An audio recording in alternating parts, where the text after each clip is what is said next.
Mohan, wake up! Huh? Suman, what is it? This man had nothing. No money, no gold, no big dreams. But what happened to him in the next 30 days would shock an entire village forever. Every single morning she reminded him of everything he was not. And every single morning he said nothing. Most people thought he was weak. They had no idea how wrong they were. He never fought back, never raised his voice. He just washed his face and walked out that door, day after day. And that quiet strength, that was about to become the most powerful thing in this entire village. That old toolbox, those worn sandals, that dusty path.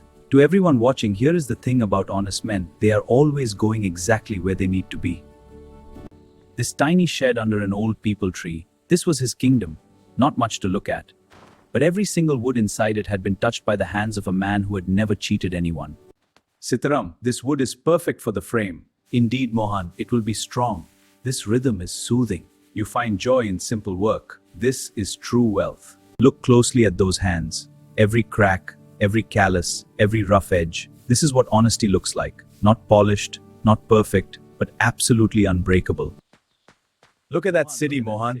That's where the real action is. And then there was Deepak. Shiny clothes, gold chain, big talk about the city. He looked at Mohan like he was nothing. She complained every single morning. She compared him to every other man in the village. And yet she walked all the way to his shed in the afternoon heat just to make sure he ate. That contradiction? That was love, raw and unspoken. The look on his face when he saw her standing there. That was not the face of a poor man. That was the face of a man who had everything. He just did not know how to make her see it yet. And just like that, one gold necklace destroyed everything. Meena did not mean any harm. But what that necklace did to Suman's heart in that one moment would set off a chain of events that nobody in this village could have predicted. She looked down at her bare neck, her bare wrists. Dangerous things do not always start with bad people. Sometimes they start with a good person who is simply tired of waiting. He could see something was wrong. He said the right words, but she was not hearing him anymore. When a heart is busy comparing, it stops listening. And that is where the real trouble begins. She walked away without a single word, and Mohan stood there watching her go, completely unaware that something was already in motion, something that was about to cost him everything. Then came the moment that would change everything. Chandu appeared from the shadows like trouble always does, at the wrong time, with a request that sounded small but was anything but. Mohan, I need to ask you something. Please, Mohan, just this once. No, Chandu. Most people would have said yes just to avoid conflict, but Mohan said no. That was the bravest thing he did all day. Chandu walked away angry, and Mohan stood there with a feeling he could not quite name. Not fear, something closer to a warning. His gut was telling him something was very wrong. He should have listened harder. That night he did something nobody expected. He cooked. A tired carpenter standing over a clay stove, making dal for his wife. No grand gesture, no gold. And somehow, this was everything. They sat on that floor, and for one moment, the complaints, the comparisons, all of it faded away. Just two people sharing a meal. 2 days later, the village exploded. Seth Ramlal's house had been robbed. The most respected man in the entire region. Gold gone, cash gone, and the thief still walking free somewhere among them. Nobody could believe it. Seth Ramlal had fed half this village in hard times. He had never turned anyone away from his door. When the police arrived at Mohan's shed, every neighbor leaned out of their window to watch. A guilty man would have panicked.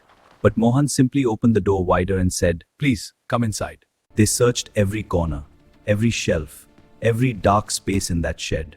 And Mohan stood there like a statue. You cannot fake that kind of calm. But outside in the shadows, someone else was watching. Sweating, shaking. And tonight, Chandu was standing in the worst possible place. "Inspector, I must tell you about Chandu's strange visit." He told Inspector Sharma everything about Chandu's strange visit. No hesitation, no calculation, just the truth. "Inspector, Chandu came to my home last night. He was agitated, asking strange questions about the old well." "What did he want?" "He wanted to know if I'd seen anyone near it." The second Chandu saw those eyes turn toward him, he ran. But the constables caught him right there under the peepal tree, in the same spot where Mohan had quietly said no just 2 nights before. And somewhere in the shadows, Deepak watched it all. That gold chain around his neck suddenly felt like a noose. Because when you build your life on lies, the moment someone tells the truth, your entire world collapses in seconds. Under that bare bulb at the police chowki, Chandu broke completely. And with every word Chandu spoke, Deepak's world of money and gold was being demolished brick by brick. The man who had laughed at Mohan's simple life was now being walked out of his own house in handcuffs. Sometimes life does not just teach you a lesson, it makes sure everyone else sees it too. Inspector Sharma came back to Mohan. And this time there were no constables with him. He looked Mohan in the eyes and said what this man had deserved to hear for years. Mohan, your dedication and hard work have not gone unnoticed. You are a pillar of this community. Same path, same sandals, same man. But something was completely different tonight. You could see it in the way he walked, like a weight had been lifted. She was already at the door. The whole village had told her everything.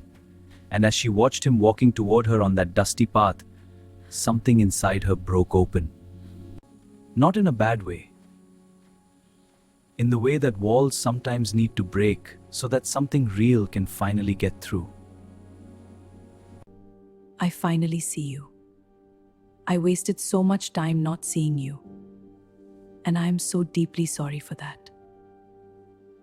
He did not remind her of a single argument. He just smiled and pulled her close. That right there is not weakness.